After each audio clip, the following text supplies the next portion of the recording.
నిన్న మొన్నటిదాకా ఆ జిల్లా వైసీపీకి వారిద్దరూ రెండు కళ్ళు.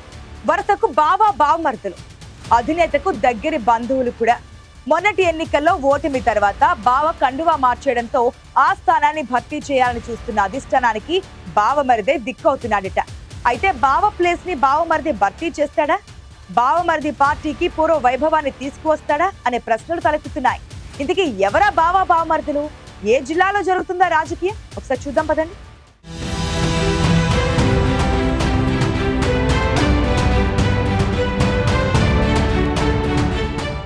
రాజ్యసభ సభ్యుడు టీటీడీ మాజీ చైర్మన్ వైవి సుబ్బారెడ్డి, ప్రస్తుతం జనసేనలో ఉన్న మాజీ మంత్రి బాలినేని శ్రీనివాసరెడ్డి ప్రకాశం జిల్లాతో పాటు రాష్ట్ర రాజకీయాల్లో ముఖ్య నేతలుగా గుర్తింపు తెచ్చుకున్నారు. వైఎస్ఆర్ కాంగ్రెస్ పార్టీలో ఎన్నికల ముందు వరకు ఈ ఇద్దరు కీలక నేతలుగా ఉండేవారు. వైఎస్ జగన్మోహన్ రెడ్డికి ఆ ఇద్దరు దగ్గరి బంధువులు కావడంతో రాష్ట్ర స్థాయితో పాటు జిల్లా వైసీపీని అంతా తామై నడిపించారు. అయితే ఎన్నికల తర్వాత అంతా మారిపోయింది. ఓటమి అనంతరం జరిగిన రాజకీయ పరిణామాలతో వైసీపీని వీడి జనసేన పార్టీ కండువా కప్పుకున్నారు బాలినేని. ఎన్నికల్లో ఘోర ఓటమితో పాటు జిల్లాలో కీలక నేతలైన బాలినేని పార్టీని వీడడంతో వైసీపీ క్యాడర్ పూర్తిగా ఢీలా పడిపోయింది. దీంతో బాలినేని ప్లేస్ని ఎవరితో భర్తీ చేయాలని చూస్తున్న పార్టీ అధిష్టానం వైవి సుబ్బారెడ్డే కరెక్ట్ అనే ఆలోచనకి వచ్చిందట. ప్రకాశం జిల్లాలో వైవి ఎంట్రీతో పార్టీకి పూర్వవైభవం వస్తుందనే అభిప్రాయంతో వైసీపీ అధిష్టానం ఉందంటున్నారు. వైసీపీలో ఉండగా జిల్లా రాజకీయాల్లో నువ్వా నేనా అన్నట్లుగా తలపడ్డారు బాలినేని వైవి. ఒక దశలో వీరి మధ్య పూడ్చలేనంతగా విభేదాలు పెరిగాయి. ఉమ్మడి ప్రకాశం జిల్లాలో అప్పట్లో కాంగ్రెస్ పార్టీ, ఆ తర్వాత వైసీపీలో బాలినేని శ్రీనివాసరెడ్డి తిరుగులేని హవా కొనసాగించారు. 2014 ఎన్నికల నుంచి ప్రత్యక్ష రాజకీయాల్లోకి వచ్చారు వైవి సుబ్బారెడ్డి.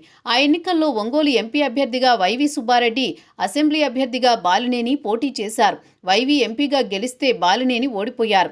ఒంగోలు ఎంపీగా జిల్లా వైసీపీలో కీలక నేతగా మారారు వైవి. ఈ సమయంలోనే జిల్లాలో తాను పట్టు కోల్పోతున్నాననే భావన బాలినేనిలో ఏర్పడింది. అప్పట్నుంచే బావమరుదుల మధ్య రాజకీయ ఆధిపత్యానికి బీజం పడింది.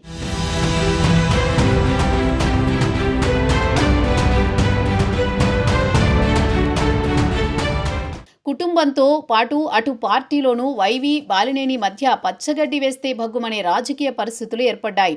అప్పట్నుంచి ఇద్దరు నేతల మధ్య రాజకీయ వైరం నడుస్తూనే ఉంది. వీరి వ్యవహార శైలితో వైసీపీ క్యాడర్ కూడా రెండు వర్గాలుగా విడిపోయింది. మొన్నటి ఎన్నికల్లో వైసీపీకి కంచుకోటగా ఉన్న ప్రకాశం జిల్లాలో పార్టీ ఘోర ఓటమికి వీరి విభేదాలు కూడా కారణమనే అభిప్రాయం వ్యక్తమైంది. మొన్నటి ఎన్నికల్లో ఒంగోలులో బాలినేని ఓడిపోయారు. పార్టీలో తనకు ఎదురైన అవమానాలను ఎత్తిచూపి వైసీపీలో ఉండలేనంటూ పార్టీని వీడి జనసేన కండువా కప్పుకున్నారు. పార్టీ ఆవిర్భావం నుంచి కీలకంగా వ్యవహరించిన బాలినేని జనసేనలోకి వెళ్లడంతో ప్రకాశం జిల్లా వైసీపీలో ఆయన స్థానాన్ని భర్తీ చేసే నాయకుడు కరువయ్యారు. బాలినేని ఉండగా జిల్లా వైసీపీలో బలమైన నాయకత్వాన్ని సిద్ధం చేయడంలో అధిష్టానం చొరవ చూపకపోవడమే ఈ పరిస్థితికి కారణమంటోంది ఫ్యాను పార్టీ క్యాడర్.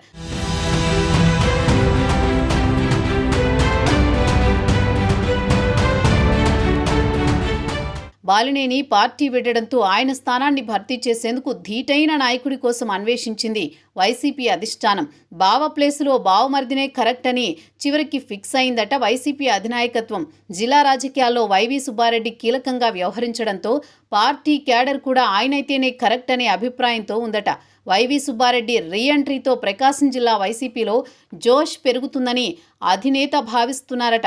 ఈ నేపథ్యంలోనే ఆయన సూచనతోనే చుండూరు రవికి ఒంగోలు నియోజకవర్గ బాధ్యతలు అప్పగించిందట వైసీపీ అధిష్టానం. ప్రకాశం జిల్లా రాజకీయాల్లో మరోసారి చక్రం తిప్పబోతున్నారు వైవి. వైసీపీ ఆవిర్భావం నుంచి జగన్కి కుడిభుజంలా ఉన్నారు. 2014 ఎన్నికల్లో ఒంగోలు ఎంపీగా గెలిచి అప్పట్లో జిల్లా రాజకీయాలను వంటి చేత్తో నడిపించారు. 2019, 2024 ఎన్నికల్లో వివిధ కారణాలతో ప్రత్యక్ష రాజకీయాలకు దూరంగా ఉంటున్నారు. బావ పార్టీ వీడడంతో జిల్లా పార్టీని నడిపించాల్సిన బాధ్యత బావమరిదిపై పెట్టింది అధిష్టానం.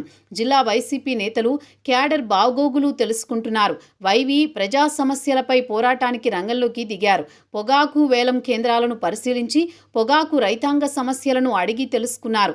అయితే జిల్లా వైసీపీలో మళ్లీ జోష్ రావాలంటే వైవి తీవ్రంగా శ్రమించాల్సి ఉంటుందనే అభిప్రాయం రాజకీయ వర్గాల నుంచి వ్యక్తమవుతోంది. ప్రకాశం జిల్లాలో గాడి తప్పిన పార్టీని ట్రాక్లో పెట్టి బావని మించిన బావమరిది అనిపించుకుంటారో లేదో చూడాలి మరి.